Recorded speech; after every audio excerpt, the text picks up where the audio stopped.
Hello my dear lovely students, आज हम रेखागणित ज्योमेट्री का टॉपिक स्टार्ट करने वाले हैं। तो हम सबसे पहले महत्वपूर्ण बिंदु पढ़ेंगे इसमें, जो कि जानना सबसे ज़्यादा ज़रूरी है। ठीक है, जब ये बिंदु जो महत्वपूर्ण पॉइंट्स हैं आपसे बनेंगे तभी रेखागणित आपको समझ में आएगी, अन्यथा नहीं समझ में आएगी। तो चलिए, सबसे पहला बिंदु हम जानते हैं वो क्या है कि बिंदु। पहले हमें बिंदु जानना है, गणित वाला बिंदु, ये डॉट। तो इसको इंग्लिश में बोलते हैं पॉइंट। यह किसी स्थान को दर्शाता है, इसका कोई आकार या माप नहीं होता। यह एक छोटा सा निशान है ये। ठीक है, यह किसी जगह को दिखाता है। ये हो गया बिंदु की परिभाषा कि कौन सा होता है, यह स्थान को दर्शाता है किसी को भी। ठीक है, और ये जो सभी चीज़ें बिंदुओं से मिलकर बनी है, समझिए। और यह छोटा सा एक बस निशान होता है। आगे हम पढ़ेंगे रेखा। यह दोनों दिशाओं में अनंत तक जाती है। रेखा यानी लाइन, यह दोनों दिशाओं में अनंत तक जाती है। रेखा एक असीमित बिंदुओं का क्रमिक विस्तार है। मतलब एक रेखा में, जैसे ये एक रेखा है और रेखा में क्या होता है, दोनों साइड तीर का निशान होता है। ये चीज़ आपको ध्यान रखना है। तो ये एक जो रेखा बनी होती है क्रमिक बिंदुओं का विस्तार होता है। मतलब ये सब चीज़ जो बना है तो बिंदु से मिलकर ही बना है, ये चीज़ समझना है आपको। जिसकी लंबाई अनंत होती है लेकिन इसमें कोई मोटाई नहीं होती। नाव मतलब अब हम पढ़ेंगे रेखाओं के प्रकार की। रेखाएं किस किस प्रकार की होती, कौन कौन सी रेखाएं होती हैं। तो सबसे नंबर 1 है सीधी रेखा या सरल रेखा। इसे सीधी रेखा या सरल रेखा भी कहते हैं, बिना मुड़ाव के। सीधी रेखा या सरल रेखा मतलब इसमें कोई मुड़ाव नहीं होता, ये स्ट्रेट लाइन बोलते हैं इसको इंग्लिश में। ठीक है, ये सीधी रेखा हो गई। लेकिन ये जरूर ध्यान रखना है कि रेखा में दोनों साइड तीर का निशान होता है। फिर दूसरा नंबर है वक्र रेखा या अविच्छिन्न रेखा, जो मुड़ती है या घूमती रहती है, वो कौन सी रेखा कहलाती है, वक्र रेखा कहलाती है। जैसे ये हो गया, ये हो गया, ये मुड़ रही है तो ये वक्र रेखा हो गई, अविच्छिन्न रेखा हो गया। ठीक है, फिर नेक्स्ट है क्लोज्ड लाइन मतलब बंद रेखा। बंद रेखा ऐसी रेखा जिसकी शुरुआत और अंत एक ही बिंदु पर हो। मतलब एक ही बिंदु से रेखा शुरू हुई हो और फिर एक ही बिंदु पे खत्म हो, मतलब रुक जाएगी तो रेखा अनंत तक, लेकिन यहाँ इसका मिलान बिंदु मिल जाए। ठीक है, ये कौन सी रेखा कहलाती है, बंद रेखा। और ये यहाँ से मान लीजिए स्टार्ट हुई और यहाँ पे आके मिल गई तो ये भी बंद रेखा है। बाकी ये जाएंगी अनंत तक जाएंगी। ठीक है, फिर आती है ओपन लाइन, खुली रेखा, जिसकी शुरुआत और अंत स्पष्ट हो। ठीक है, इसमें देखिए ये जो चित्र बने हुए हैं स्पष्ट रेखा, खुली रेखा में, तो इसका अंत और शुरुआत और अंत स्पष्ट दिखाई दे रहा है। ठीक है, ये बंद नहीं है और वक्र भी नहीं है, ये खुली रेखा है। वक्र रेखा भी खुली रेखा कहलाएगी यदि वो शुरू बिंदु पे मिले ना तो। ठीक है, फिर आता है समांतर रेखाएं, हम समझेंगे। ये आपका मोस्ट है कि समांतर रेखाएं क्या है। पैरेलल लाइंस दो या दो से अधिक रेखाएं जो कभी आपस में नहीं मिलती, चाहे उन्हें जितना भी आगे बढ़ाया जाए। उदाहरण रेल की पटरियाँ। ये देखिए, दो या दो से अधिक रेखाएं जो आपस में कभी न मिले, जैसे ये लाइन और ये लाइन। रेल की पटरियाँ कभी आपस में मिलती हैं, नहीं मिलती हैं। समान दूरी रहती है इनकी हमेशा। कहीं से भी आप नापोगे तो दूरी क्या होगी, बीच की दोनों रेखाओं की समान होगी। यदि तीसरी भी आएगी तो यदि वो टेढ़ी है तो वो इनके समांतर नहीं होगी रेखा। जो वही रेखा समांतर होगी जिनके बीच की दूरी मतलब सेम होगी। तो यदि ऐसे एक रेखा खींचा जाए तो ये समांतर रेखा होगी सीधी। मतलब यहाँ से यहाँ तक की दूरी, यहाँ से यहाँ तक की दूरी कहीं से भी नापे तो बीच की दूरी क्या हो, सेम हो। तो ऐसी रेखाएं कौन सी रेखाएं कहलाती है, पैरेलल लाइंस, समांतर रेखाएं। ठीक है, फिर आता है लंब रेखाएं, परपेंडिकुलर लाइंस। दो रेखाएं जो एक दूसरे को 90 डिग्री के कोण पर काटती हैं। जब दो रेखाएं आपस में मिलती हैं 90 डिग्री के कोण बने जहाँ, वो कौन सी रेखाएं कहलाती हैं, परपेंडिकुलर लाइंस कहलाती हैं कि जब दो रेखाओं के मिलने पर 90 डिग्री का यदि कोण बने तो वो दो रेखाएं परपेंडिकुलर लाइंस कहलाएंगी आपस में। ठीक है, किसी तीसरी रेखा पे नहीं, उन्हीं दोनों आपस में क्या कहलाएंगी, एक दूसरे पर लंब रेखाएं कहलाएंगी। जैसे दीवार और फर्श का मिलन बिंदु, कभी आप देखोगे दीवार और फर्श के मिलन बिंदु जो होता है वहाँ 90 डिग्री का कोण बनता है। ठीक है, ये हो गया लंब रेखाएं। अब हम आगे पढ़ेंगे, आगे है प्रतिच्छेदी रेखाएं, इंटरसेक्टिंग लाइंस। इंटरसेक्टिंग लाइंस, दो रेखाएं जब एक दूसरे को किसी बिंदु पर प्रतिच्छेद करती हैं तो ये प्रतिच्छेदी रेखाएं हो गई, और ये जो बिंदु होता है ये प्रतिच्छेदी बिंदु हो जाएगा। ठीक है, इंटरसेक्टिंग लाइन हो गई जो आपस में एक दूसरे को काटती हैं। फिर क्या है, संपाती रेखाएं, जब दो रेखाएं पूरी तरह से एक दूसरे के ऊपर मिल जाएं तो वे रेखाएं संपाती रेखाएं कहलाती है। मतलब एक लाइन हमने एक रेखा हमने सीधी ऐसे खींची, ठीक है, अब ये संपाती रेखा होगी, लेकिन किसके, जब इसी के ऊपर एक हम और रेखा खींचेंगे। ठीक है, टेढ़ी मेढ़ी नहीं रहने चाहिए, मतलब उसी के ऊपर पूरा। अब रेखाएं तो अनंत होती हैं तो अनंत तक उसी में रहे। ठीक है, दोनों साइड से, तो ये कैसी रेखा कहलाएंगी, संपाती रेखाएं। आगे हम पढ़ेंगे संगामी रेखाएं, तीन या तीन से अधिक रेखाएं जब एक ही बिंदु से होकर गुजरती हैं तो उन्हें संगामी रेखाएं कहा जाता है तथा उस बिंदु को संगामी बिंदु कहते हैं।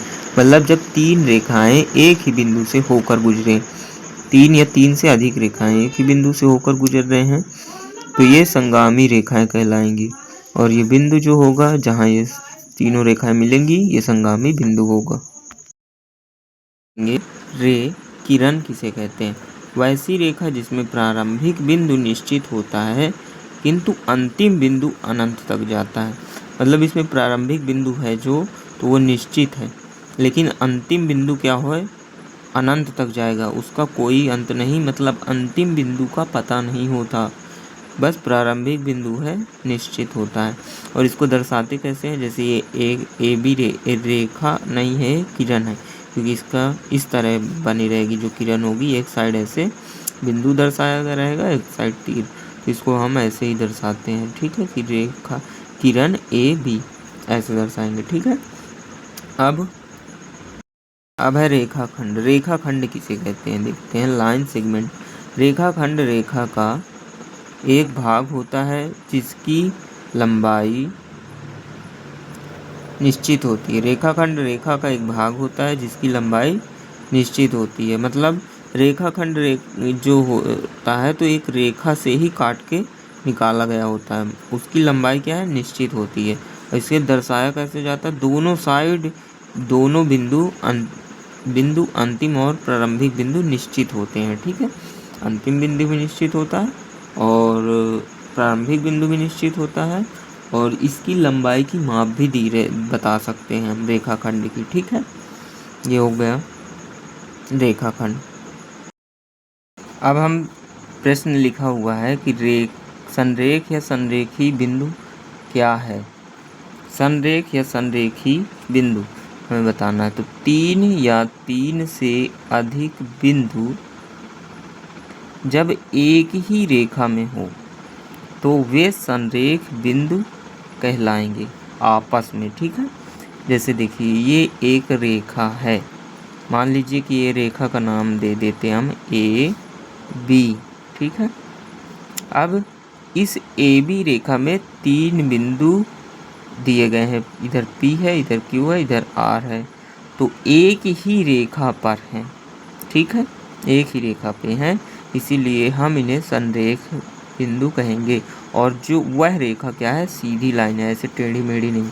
जब ये सभी बिंदु एक सीधी रेखा में स्थित हों तभी हम इनको संरेख कहेंगे। तो बिंदु P, Q तथा R संरेख हैं।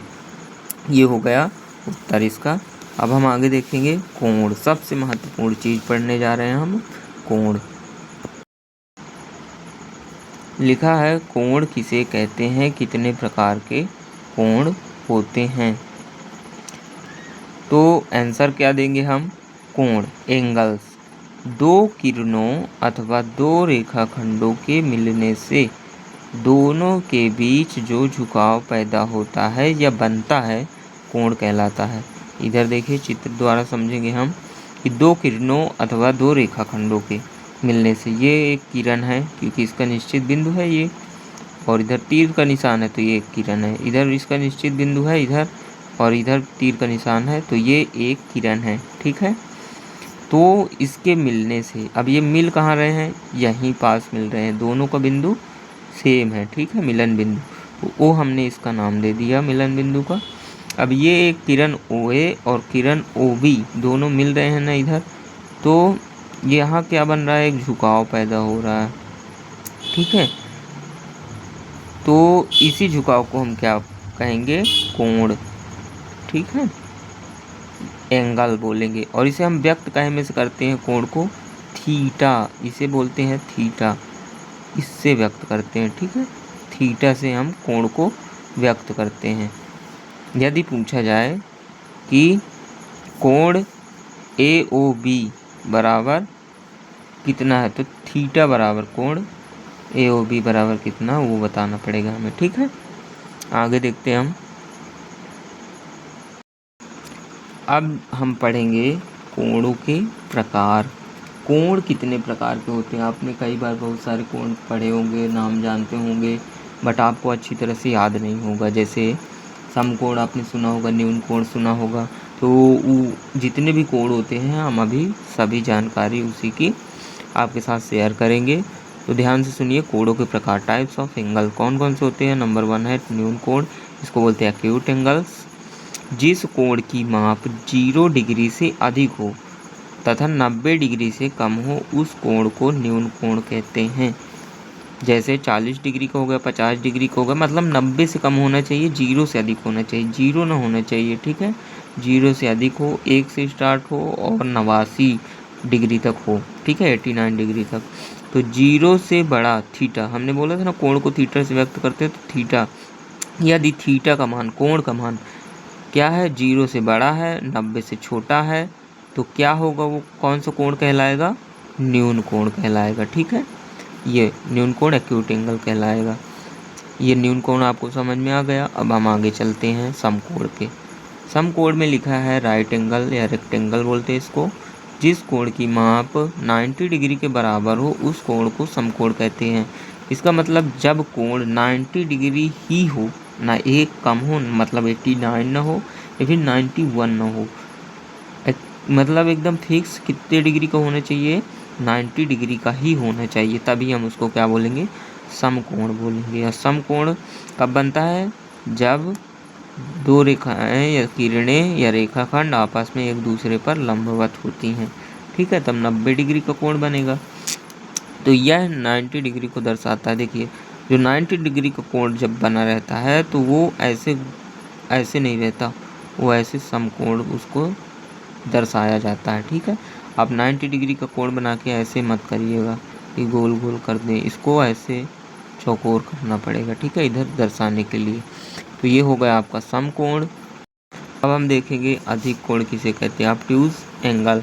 जिस कोण की माप 90 डिग्री से अधिक लेकिन 180 डिग्री से कम हो उस कोण को अधिक कोण कहते हैं। जैसे 95 डिग्री का हो गया, 105 डिग्री का हो गया, 160 डिग्री का हो गया, मतलब अधिक कोण तब कोण वो कहलाएगा जब 90 डिग्री से बड़ा हो, मतलब 91 से स्टार्ट हो, 91 डिग्री से स्टार्ट हो और 180 ना हो, 180 से छोटा हो, 179 मतलब 179 डिग्री तक जाए, तो ऐसे कोण को हम क्या कहेंगे, अधिक कोण ऑब्ट्यूज एंगल कहेंगे। ठीक है, अब देखिए समकोण इतने में आ रहा था ना, लंबवत सीधी रेखा पे आ रहा था इसे, तो ये जो इस साइड करेंगे तो बड़ा कोण हो जाएगा, मतलब इसके बीच का जो झुकाव है बढ़ जाएगा, तो कोण भी अधिक आएगा, थीटा का मान बढ़ जाएगा। तो ये 90 डिग्री से अधिक हो गया, लेकिन 180 डिग्री का कोण कैसे बनता है, ऐसे एक सीधी रेखा में, सरल रेखा में। ठीक है, तो ये अभी 180 से कम है, ठीक है। अब हम देखेंगे रिज कोण या सरल कोण, स्ट्रेट एंगल या रिज कोण या सरल कोण, ठीक है। जिस कोण की माप 180 डिग्री हो उस कोण को सरल या रिज कोण कहते हैं। ऐसा कोण जिसकी माप 180 डिग्री हो, मतलब 180 डिग्री ही हो, 180 डिग्री से एक न कम हो और 180 डिग्री से एक न ज़्यादा हो, मतलब 179 डिग्री का कोण है यदि, तो वो काहे में आएगा, अधिक कोण में, ना कि सरल कोण में, ठीक है। अब यदि 181 डिग्री का कोण आ रहा है तो वो फिर सरल कोण रिजु कोण नहीं कहलाएगा, ठीक है। अब देखते हैं कि रिजु कोण कितने डिग्री का होगा, 180 डिग्री का। तो चांदे से आप नाप के इसको चेक कर सकते हो कितने डिग्री का होगा। एक सरल रेखा में बन रहा है ये वाला कोण, तो 180 डिग्री का होगा, ठीक है। यह कोण सदैव दो विपरीत दिशाओं की किरणों के या रेखाओं के मिलने से बनता है। मतलब जब दो रेखा खंड होते हैं या फिर किरणें होती हैं तो जो विपरीत दिशा में रहें तब मिलकर बनता है। जैसे देखो ये एक किरण है OA, ठीक है। अब इसका एक बिंदु तो निश्चित होगा, तो ये निश्चित वाला बिंदु ये है O है, ठीक है। और A जो है तो इसका अनिश्चित बिंदु, किरण में होता है ना कि एक साइड तीर का निशान एक साइड बिंदु, तो ये एक किरण है OA, ठीक है। अब इधर भी एक किरण है ना OB, इधर तीर का निशान है, इसका बिंदु है, तो दोनों का मिलन बिंदु इधर है, मिल रहा है जहाँ ये, लेकिन ये जा कहाँ रही है, जहाँ तीर का निशान लगा तो अनंत तक जाएंगी, मतलब ये बढ़ेंगी, अभी तीर का निशान बताता है, तो ये विपरीत दिशाओं में बढ़ रही हैं, ठीक है। तो इधर क्या होगा, तभी 180 डिग्री का कोण बनेगा, ठीक है।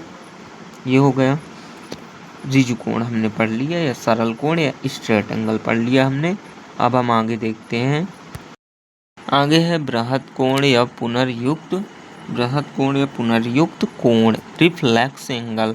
जिस कोण की माप 180 डिग्री से अधिक लेकिन 360 डिग्री से कम हो उस कोण को बृहत कोण कहते हैं। जैसे 190 डिग्री का हो जाए, 250 डिग्री का हो जाए, 275 डिग्री का हो जाए, 320 डिग्री का हो जाए इत्यादि। मतलब देखिए जो बृहत कोण होता है या पुनर्युक्त कोण होता है जो, तो उसकी माप क्या होती है, 180 से बड़ा होगा, मतलब 181 डिग्री भी पुनर्युक्त कोण में आएगा या बृहत कोण में आएगा, लेकिन 360 डिग्री नहीं होना चाहिए। 360 से छोटा, भले ही 1 डिग्री कम हो जाए, छोटा हो जाए, मतलब 359 डिग्री का हो सकता है बृहत कोण में, लेकिन 360 डिग्री का नहीं होगा, ठीक है। या फिर 180 डिग्री का भी नहीं होगा, क्योंकि 180 डिग्री का कौन सा कोण होगा, सरल कोण या स्ट्रेट एंगल या रिज कोण कहलाएगा वो, ठीक है। और 360 डिग्री का हम आगे पढ़ेंगे कि कौन सा कोण कहलाएगा, ठीक है। तो ये क्या होगा, 180 डिग्री से बड़ा लेकिन 360 डिग्री से छोटा होगा।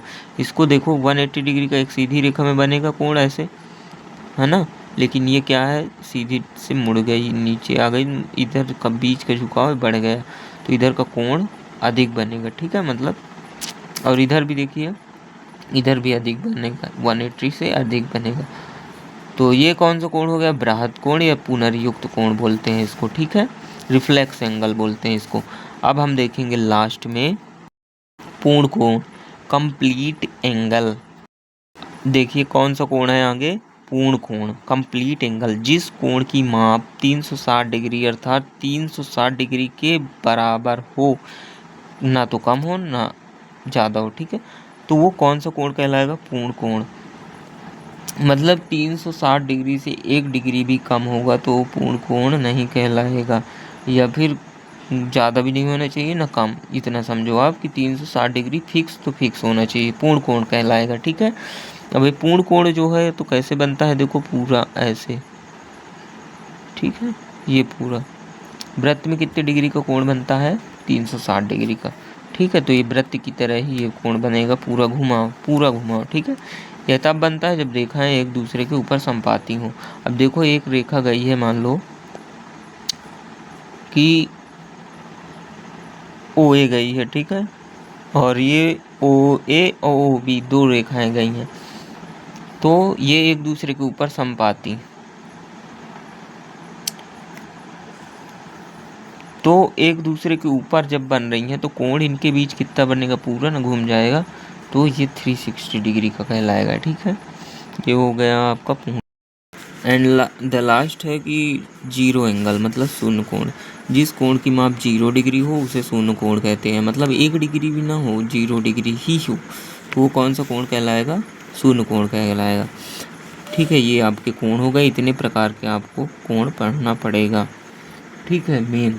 अब हम थोड़ा सा और जानकारी लेंगे क्योंकि आप 7th 8th में हो गए, 9th में हो गए, तो अब आपको इस तरह के कोणों की जानकारी भी लेना पड़ेगा अलग से, और कौन कौन से कोण होते हैं। तो अब देखते हैं हम कि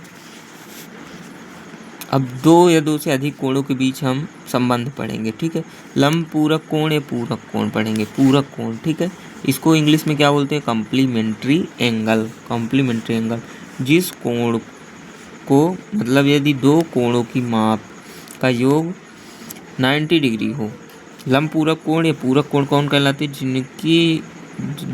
जिन 2 कोणों का के माप का योग 90 डिग्री हो, तो वे दोनों कोण परस्पर एक दूसरे के लिए ही पूरक कोण कहलाएंगे। ठीक है, देखिए जैसे एक कोण बन रहा है ये 60 डिग्री का और ये 30 डिग्री का, तो ये एक दूसरे के लिए क्या कहलाएंगे? पूरक कोण। क्यों कहलाएंगे? क्योंकि इन दोनों का योग 90 डिग्री है, तो एक दूसरे के ये क्या कहलाएंगे? पूरक, कॉम्प्लीमेंट्री कहलाएंगे। ठीक है, ये हो गया आपका लंब पूरक कोण या पूरक कोण। अब हम देखेंगे समपूरक कोण, सप्लीमेंट्री एंगल। यदि 2 कोणों की मापों का योग 180 डिग्री हो, तो वे दोनों कोण परस्पर एक दूसरे के लिए समपूरक कोण कहलाएंगे। मतलब यदि 2 कोण आपके दिए गए हैं आपको, यदि उन दोनों कोणों का योग 180 डिग्री आता है, तो वो आपस में एक दूसरे के लिए समपूरक कोण कहलाएंगे। जैसे 110 डिग्री का एक कोण बना है और एक है 70 डिग्री का कोण है। ठीक है, तो इन दोनों को जोड़ने पर कितना आ रहा है? 180 डिग्री। तो 110 का समपूरक कोण कितना? 70 डिग्री होगा। 70 डिग्री वाला कोण और 70 डिग्री वाले कोण के समपूरक कोण क्या होगा? 110 डिग्री का कोण होगा। ठीक है, ये हो गया सप्लीमेंट्री एंगल। आगे लिखा है आसन्न कोण। ये बहुत ही महत्वपूर्ण है 9वीं 10वीं 8वीं और 7वीं के लिए कि आसन्न कोण किसे कहते हैं। जब तक आप ये सारे कोणों को नहीं पढ़ोगे तो आपसे रेखागणित नहीं आएगी। एक चीज़ समझना, ये तो आप इसको ध्यान से समझिए। आसन्न कोण या संलग्न कोण, एडजेसेंट एंगल। एक ही भुजा के विपरीत ओर बने कोण आसन्न कोण कहलाते हैं। त्रिभुज में देखते हैं हम इसको, आसन्न कोण कौन कौन से होते हैं? एक ही भुजा के विपरीत दिशा में बने कोण। अब ये देखो, ओसी क्या है?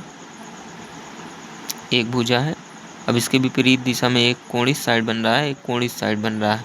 ठीक है, तो ये कौन से कोण होंगे? आसन्न कोण होंगे। ठीक है, दी गई आकृति में यक्ष और वाई आपस में आसन्न कोण कहलाएंगे। ये हो गया। अब हम चतुर्भुज में देखते हैं, ये भी इम्पोर्टेंट है। चतुर्भुज में ज़्यादा पूछा जाता है आसन्न कोण। ठीक है, तो आसन्न कोण देखेंगे चतुर्भुज में कैसे। जैसे ये कोण है, ये कोण बन रहा है, ये भी कोण है, ये भी कोण यहाँ बनेगा, क्योंकि जब 2 रेखाएं किरण मिल रही हैं तो जो झुकाव पैदा हो रहा है तो कोण बनेगा इनके बीच में। तो ये जो कोण बन रहे हैं, तो आसन्न कोण इनमें से कौन कौन से होंगे? आपस में। ठीक है, क्योंकि हमें 2 या 2 से अधिक कोणों के बीच संबंध हम पढ़ रहे हैं। ठीक है, तो देखो ये एक कोण है और ये एक कोण है, ये भी है, ये भी है। तो इनमें से आसन्न कोण कौन कौन से होंगे? तो आसन्न कोण वे होंगे जो एक ही भुजा के विपरीत दिशा में बने। तो मतलब ये वाला कोण और ये वाला कोण, एक ही भुजा है ये, अब विपरीत दिशा में बन रहे हैं। एक इस साइड बन रहा है, एक इस साइड बन रहा है, तो ये क्या होगा? ये दोनों क्या होंगे? आसन्न कोण कहलाएंगे। ठीक है, दी गई आकृति में अब देखो, यक्ष का आसन्न कोण वाई होगा क्योंकि विपरीत दिशा में है और भुजा एक ही है, ए बी में है ना दोनों, ये दोनों कोण, मतलब एक भुजा उभयनिष्ठ होनी चाहिए आसन्न कोण के लिए। ठीक है, अब देखो बी सी भुजा में 2 कोण बन रहे हैं। वाई वाला कोण बन रहा है, एक वाई कोण और एक जेड कोण, तो ये भी आपस में क्या होंगे? आसन्न होंगे। फिर ये दोनों कोण भी बन रहे हैं एक भुजा में, कौन सी? सी डी में, आर जेड, तो ये भी एक दूसरे के आसन्न कोण कहलाएंगे। फिर डी ए, इस भुजा में आर और यक्स बन रहे हैं, तो इसके लिए आसन्न कोण आर के लिए यक्स होगा या फिर आर के लिए जेड होगा। यदि इस भुजा में है तो जेड होगा, इस भुजा के लिए है तो ए हो यक्स होगा। ठीक है, तो दी गई आकृति में X Y Y Z Z R R X ये क्या है, आसन्न कोण है। आपस में आसन्न कोण कहलाएंगे क्योंकि ये कोण एक ही भुजा के विपरीत ओर बन रहे हैं। ये हो गया आपका आसन्न कोण, एडजेसेंट एंगल। अब हम आगे पढ़ेंगे शीर्षाभिमुख कोण या सम्मुख कोण पढ़ेंगे। जब दो सरल रेखाएं एक दूसरे को जिस बिंदु पर प्रतिच्छेद करती हैं तो उस बिंदु पर बने आमने सामने के कोण परस्पर शीर्षाभिमुख कोण या सम्मुख कोण कहलाते हैं। जिनका शीर्ष एक ही तरफ हो, मतलब मुंह एक दूसरे की तरफ ये बने हों। देखो जब दो रेखाएं प्रतिच्छेद कर रही हैं तो ये त्रिभुज एक ठो ये बन रहा है, एक ठो ये बन रहा है मान लो, तो ठीक है। तो अभी इन दोनों रेखाओं में देखो 4 कोण बन रहे हैं, एक इधर भी बनेगा है ना ये, और एक इधर भी कोण बनेगा, और एक इधर बनेगा और एक इधर बनेगा, ठीक है। तो अब देखो सम्मुख कोण या शीर्षाभिमुख कोण कौन कहलाएंगे, जो आमने सामने के कोण, मतलब इसका यदि हम इसका नाम दे दे आर, इसका नाम इस कोण का नाम दे दे पी, तो ये पी और आर सम्मुख कोण कहलाएंगे। अभी इसका नाम है यक्स और इसका नाम है वाई, तो ये भी एक दूसरे की तरफ मुंह किए बैठे हैं, तो ये कौन से कोण कहलाएंगे, सम्मुख कोण कहलाएंगे या शीर्षाभिमुख कोण कहलाएंगे। अब हम देखते हैं चतुर्भुज में इसका प्रयोग कैसे करते हैं। अब इधर लिखा है कि नोट सम्मुख कोण या शीर्षाभिमुख कोण आपस में बराबर होते हैं, ये चीज़ ध्यान रखना है, ठीक है। अब ये चतुर्भुज में देखिए, चतुर्भुज में 4 कोण बन रहे हैं, एक इधर एक इधर एक इधर एक इधर, तो सम्मुख कोण कौन कौन से कहलाएंगे, इसका सम्मुख ये वाला इसकी तरफ मुँह किया है ना ये वाला, और इसकी तरफ मुँह किया है ये वाला, तो ये दोनों सम्मुख और ये दोनों सम्मुख कहलाएंगे। यदि दी गई आकृति में कोण यक्स और वाई का मुख एक दूसरे की ओर है, इसलिए चतुर्भुज में कोण ये वाले कोण सम्मुख कोण कहलाएंगे, ठीक है। सम्मुख कोण समझ में आ गया, शीर्षाभिमुख कोण समझ में आ गया। अब हम देखते हैं आगे कौन सा कोण पढ़ेंगे हम। अब हम आगे नेक्स्ट वीडियो में पढ़ेंगे, इस वीडियो में नहीं क्योंकि ये वीडियो लॉन्ग हो जाएगी, तो अभी आप इतना पढ़ो, फिर हम दूसरी वीडियो में मिलेंगे क्योंकि आपके लिए पढ़ने के लिए टॉपिक भी बहुत सारा हो जाएगा। वैसे भी ये सारी चीज़ें याद करने के लिए हैं तो बहुत सारा हो जाएगा ना, अगली वीडियो में हम पढ़ेंगे। और इस वीडियो को आप अपने फ्रेंड्स के साथ शेयर ज़रूर करें। Thank you very much, have a good day, bye, see you.